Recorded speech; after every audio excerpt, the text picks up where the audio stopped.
हम लोग last video में डिस्कस कर रहे थे ट्रायंगल समरूप त्रिभुजों के बारे में। तो समरूप त्रिभुजों में इस चैप्टर में पहला प्रमेय, इसको हम बीपीटी भी कहते हैं, थेल्स का प्रमेय भी कहते हैं, जो हम नाम लिखे थे पहले बोर्ड पर, और आधारभूत आनुपातिकता का प्रमेय भी कहते हैं। तो इसको हम बीपीटी कहेंगे। तो इसका स्टेटमेंट, अक्सर क्या होता है जब हम प्रमेय पढ़ते हैं तो उसका स्टेटमेंट भूल जाते हैं कि क्या स्टेटमेंट में दिया रहता है, कथन उसका भूल जाते हैं। तो उसके लिए आसान सा तरीका है कि आप यहाँ लिखिए फर्स्ट में गिवन क्या दिया है आपको, ट्रायंगल दिया हुआ है ए बी सी और एक लाइन डी ई दिया हुआ है, ये जो इसको इंटरसेक्ट करता है दोनों साइड को। और गिवन है B E is parallel to B C, ये गिवन है। तो टू प्रूव क्या करना है, अगर आपको स्टेटमेंट नहीं याद है तो यहीं से स्टार्ट हो जाइए। To prove AD by D B equal to A E by E C. वैसे ये कहता ये है, यदि किसी त्रिभुज के किसी भुजा के समांतर एक रेखा खींची जाए, ऐसी रेखा खींची जाए जो बाकी दोनों भुजाओं को अलग अलग बिंदुओं पर काटता हो, अगर वो डी और ई बिंदुओं पर काटता है तो यह दोनों भुजाओं को समानुपात में काटेगा। यानी A D by D B equal to A E by E C. समानुपात माने बराबर अनुपात, समानुपात माने समान अनुपात, समान अनुपात, अनुपात का मतलब भाग होता है। तो ये A D by D B बराबर ए ई बाई सी, समान अनुपात हो गया। इंग्लिश में से कह सकते हैं, if in a triangle a line parallel to any side of the triangle cuts remaining two sides at two different point D and E, then it cuts both sides in equal ratio। वो समानुपात में काटता है। तो उतना बड़ा सा statement लिखना भी प्रॉब्लम क्रिएट करता है, तो उसको नहीं लेंगे, बस हम इतना ही लिख देंगे, ये गिवन है, ये प्रूव करना है। अब हम यहाँ कंस्ट्रक्शन कर दें, इसमें कुछ कंस्ट्रक्शन करना होता है। कंस्ट्रक्शन DC को मिला देते हैं BE को। Construction number 1, BE and DC खींचा जाता है, खींचा। दूसरा, E से AD पर परपेंडिकुलर 90 डिग्री पर और D से AE पर परपेंडिकुलर 90 डिग्री पर LM। तो हम लिखते हैं EL परपेंडिकुलर टू AD और DM परपेंडिकुलर टू AE। खींचा मैंने रचना किया। अब ये कंस्ट्रक्शन हो गया। अब प्रूफ में सबसे पहले हम जानते हैं, दो ट्रायंगल जो एक ही बेस पर हो और एक ही समांतर रेखाओं के बीच स्थित हो, जैसे ये दो ट्रायंगल DEB और EDC, ये दोनों एक ही बेस DE पर हैं और समांतर रेखाओं DE और BC के बीच में स्थित हैं, इसलिए इनके एरिया आपस में बराबर होंगे। तो उसके दोनों के जो क्षेत्रफल हैं वो आपस में बराबर होंगे। ऐसा क्लास 9th में एक थ्योरम में है।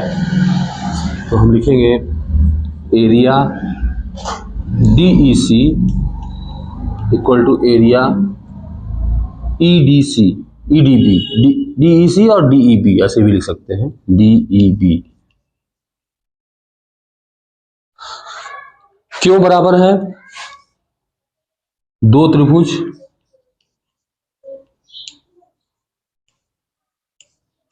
एक ही आधार,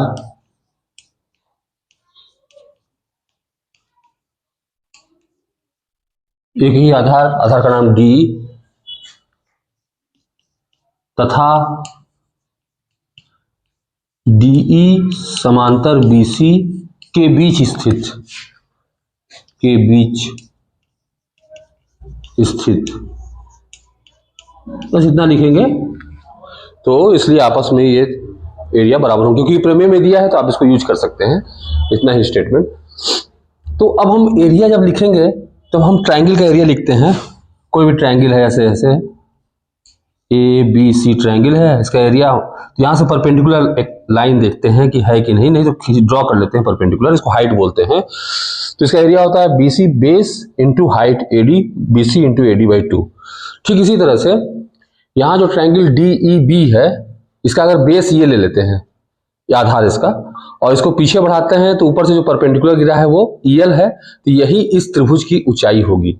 मतलब इसको हम आप अलग से ऐसे देख सकते हैं, ये अगर ऐसे ट्रायंगल बना है और इससे लंब खींचना है तो इसको पीछे बढ़ाकर यहाँ से लंब खींचेंगे, तो ये वाला जो बिंदु है वो एल है, और ये डी है, ये बी है, और ये ई है।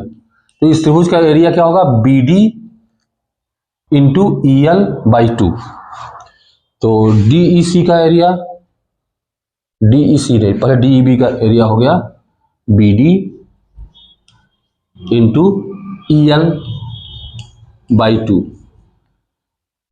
अब हम आते हैं डीईसी का एरिया। तो डीईसी के एरिया में अगर सी को बेस ले ले, क्योंकि हम बेस यही लेंगे क्योंकि यही हमको प्रूव करना है, ई सी ए ये सब प्रूव करना है इस टर्म में, तो बेस हम सी लिए। तो अब ये बेस हो गया और हाइट डीएम हो जाएगा, क्योंकि इसको ऐसे पीछे बढ़ाने पर ये परपेंडिकुलर ड्रॉ किया गया है, तो इसको बना ही देते हैं डीई सी।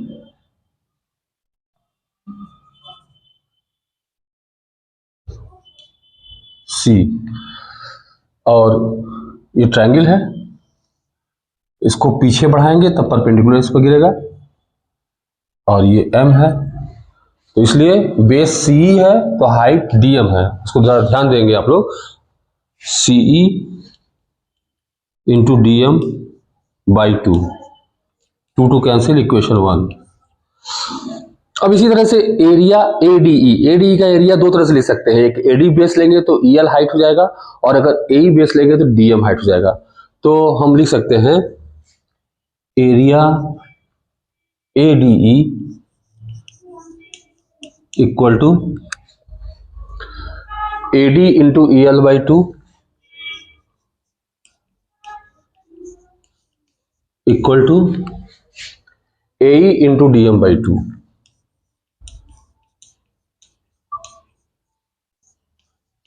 ये क्वेश्चन नंबर 2। ये सिद्ध हम लोग कर रहे हैं, डीईसी का क्षेत्रफल डीईबी के क्षेत्रफल के बराबर है, क्योंकि दोनों ही समान आधार और समान समांतर रेखाओं के जोड़े के बीच में स्थित है दो ट्रायंगल डीईबी और डीईसी। तो त्रिभुज की जो क्षेत्रफल होता है आधार गुणे ऊंचाई बटे 2 होता है। तो आधार यानी बेस जो हम बोले आधार, और हाइट इसका एल्टीट्यूड, जैसे ये ट्रायंगल बीडीई है। अब यहां से हाइट निकालने के लिए आधार अगर हम बीडी लेंगे तो बीडी पर एक लाइन परपेंडिकुलर शीर्ष से पड़ना चाहिए, तो शीर्ष से परपेंडिकुलर एक लाइन ड्रॉ कर लेते हैं, परपेंडिकुलर लाइन लंबवत लंब खींचते हैं, इसके ऊपर लंब खींचते हैं, तो आधार गुणे यही लंब की जो लंबाई यही ऊंचाई होती है, आधार गुणे ऊंचाई बटे 2। इसी तरह से त्रिभुज एडी का भी दो तरह से हम वो लिखे। अब यहाँ समीकरण 1 और समीकरण 2 हम देख रहे हैं।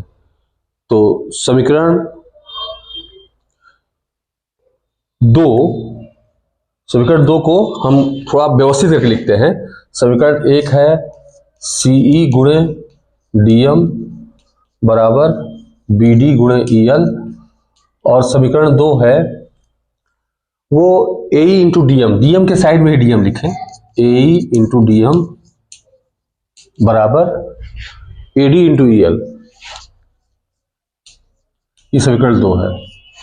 भाग दे दें समीकरण 1 को समीकरण 2 से, भाग देने का मतलब क्या है, समीकरण के इस साइड को इस साइड से डिवाइड करें, बराबर एक बराबर लगाकर इस साइड को इस साइड से डिवाइड करें, यानी सीई इंटू डीएम बटे AE into DM that is equal to BD into EL by AD into EL, L या ईएल, ये सेकंड डीएम इससे कट गया। अब यह CE by AC AE equal to BD by AD, अब इसका reciprocal ले लें, मैंने व्युत्क्रम ले लें, उल्टा कर देंगे तो ये AE/C जब एक तरफ उल्टा करेंगे दूसरा भी अपने आप उल्टा हो जाएगा, ताकि इक्वलिटी बनी रहे AD/BD। यही प्रूफ करना था, ये सिद्ध करना था। तो गाइज अब वो प्रमेय हमने देखा, बेसिक प्रोपोर्शनलिटी थ्योरम या आधारभूत आनुपातिकता का प्रमेय। अब उसका विलोम देखेंगे। प्रमेय के विलोम भी होते हैं, जैसे कैसे मतलब विलोम को कैसे समझेंगे कि विलोम क्या होता है। जैसे पहले वाले में याद करें कि एक त्रिभुज बना था ABC और ये दिया हुआ था DE, मतलब यहां पर था DE पैरेलल टू BC, ये गिवन था और हमें प्रूफ करना था AD/DB बराबर AE/EC, यानी सिद्ध करना था। इसको गिवन है, टू प्रूव या सिद्ध करना था, सिद्ध करना यह है। जब विलोम की बात आएगी तो विलोम में भी एक त्रिभुज बना दें ABCDE। इसमें जो प्रूफ करना होता है वो इसमें गिवन होता है। इसमें गिवन है, गिवन में लिखेंगे गिवन है यानी दिया हुआ है AD/DB बराबर AE/EC, और इसमें सिद्ध करना है, टू प्रूव सिद्ध करना। गाइस इसमें इंग्लिश हिंदी दोनों में ही हम लिख दे रहे हैं, कोई खास अगर वर्ड नहीं समझ में आएगा तो हम कोशिश तो हम कर रहे हैं कि हर इंग्लिश को भी और हिंदी को दोनों को समान रूप से प्रमुखता दें, लेकिन कहीं कहीं हो सकता है कहीं कहीं नहीं हो पाता है। तो आप देख लेना, गिवन का मतलब थोड़ा बहुत तो इंग्लिश जानोगे तो काम भी करेगा, थोड़ा बहुत है। और सिद्ध करना क्या है, सिद्ध करना है टू प्रूव, सिद्ध करना इसको इंग्लिश में बोलते हैं टू प्रूव। इसमें प्रूव करना है DE पैरेलल टू BC, यानी किसी प्रमेय में जो दिया रहता है विलोम में उसको सिद्ध करना रहता है, और किसी प्रमेय में जो प्रूफ सिद्ध करना है वो उसमें दिया रहता है, यही विलोम होता है। तो हमारा जो BPT का जो विलोम है वो इसी तरह से है।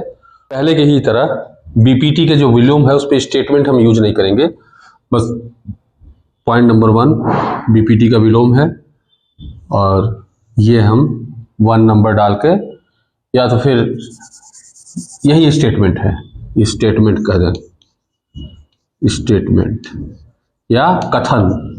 प्रमेय का एक कथन होता है, स्टेटमेंट होता है, जिसको हम प्रूव करते हैं। तो ये स्टेटमेंट है, ये दिया हुआ है, ये सिद्ध करना है। अब हम प्रूफ करेंगे, प्रूफ।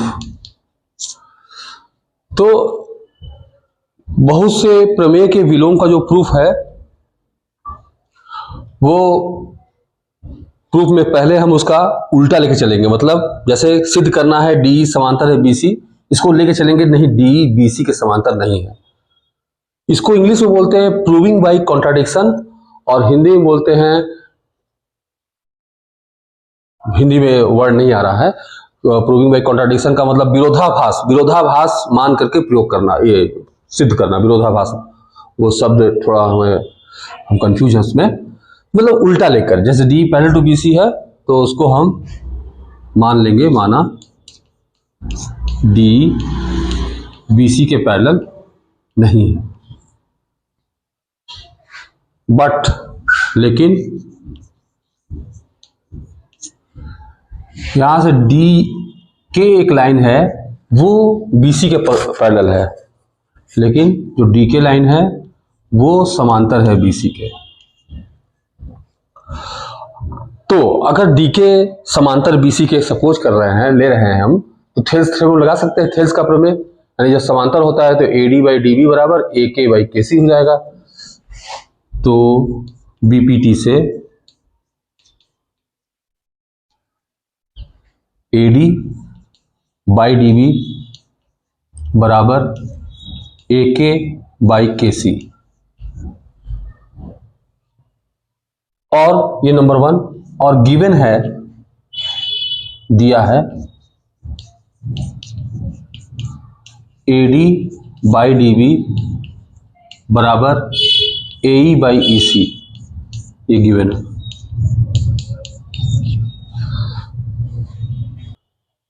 अब 1 व 2 की तुलना करें तो बायां पक्ष AD बाई DB इसमें भी है, लेफ्ट साइड में इसमें भी AD बाई DB है। तो जब ये दोनों एक ही चीज है तो इसका मतलब इट मीन्स ये दोनों भी इक्वल होंगे। दैट इज इसका मतलब हुआ 1 व 2, 1 व 2 से, दोनों से AK बाई KC बराबर AE बाई EC, ये हो गया। अब दोनों तरफ प्लस एक प्लस कर देते हैं तो ये होगा KC plus AK by KC, AE plus EC by EC। एक KC में AK ऐड करेंगे, AK में KC ऐड करेंगे तो AC हो जाएगा AC बाई KC, ये भी AC ही होगा, AC बाई EC, ये दोनों कैंसिल हो गए तो KC बराबर EC। अब हम देखें कि हम विरोधाभास लेके चले थे, यानी कॉन्ट्राडिक्शन उसका स्टेटमेंट करके चले थे कि DE समांतर नहीं है BC के, बल्कि DK समांतर है। अर्थात हम लोग पहले ही सपोज किए थे कि K और E एक ही पॉइंट नहीं है, अलग अलग पॉइंट, क्योंकि ये समांतर नहीं है माने थे और ये समांतर माने थे, दोनों अलग अलग पॉइंट लेके चले थे। अगर दोनों अलग अलग पॉइंट हैं तो कभी भी KC का वैल्यू EC के बराबर नहीं हो सकता, KC का वैल्यू EC के बराबर नहीं हो सकता। यानी जो हम सपोज करके चले थे कि ये पॉइंट नहीं होगा, दूसरा पॉइंट होगा इस लाइन पे जहां ड्रॉ करने पर वो समांतर होगा, हम सपोज करके चले थे, लेकिन उसका उल्टा आ रहा है। जो हम सोचे थे उसका उल्टा आ रहा है, सब विलोम आ रहा है यहां पर, तो जो कि असंभव है।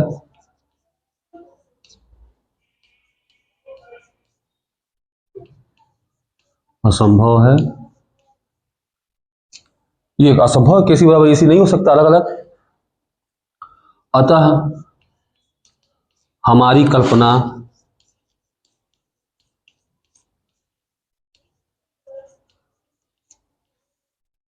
गलत सिद्ध हुई।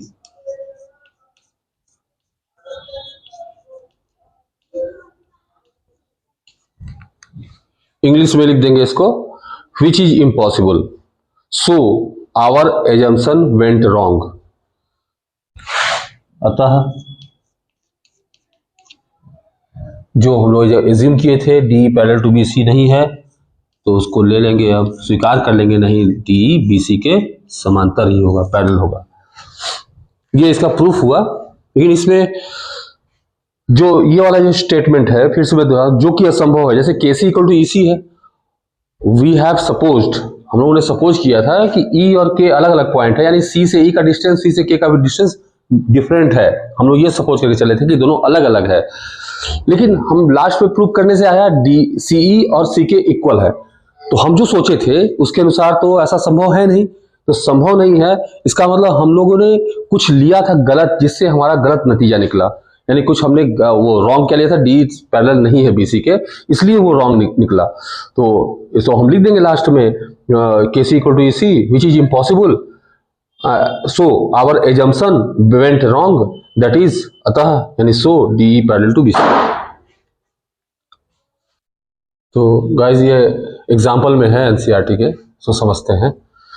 प्रश्न 1 मेरे वीडियो का क्वेश्चन नंबर 1 है ट्रायंगल का। यदि कोई रेखा एक त्रिभुज ABC की भुजाओं AB और AC को क्रमशः D और E पर प्रतिच्छेद करे। इंग्लिश मीडियम वाले भी आराम से समझ सकते हैं। फिगर गिवन है, वो लोग फिगर को देखें सीधे। ABC के साइड्स AB और AC को कोई एक लाइन है जो इसको D पर, इसको E पर इंटरसेक्ट कर रहा है, यानी प्रतिच्छेद कर रहा है, और ये लाइन DE BC के पैरेलल है, ये गिवन है। यहां गिवन दिया है DE समांतर है BC के।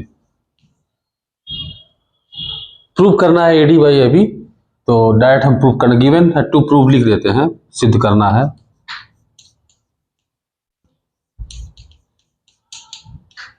AD बाई AB बराबर AE बाई AC।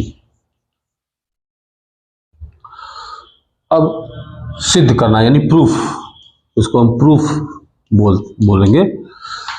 प्रूफ है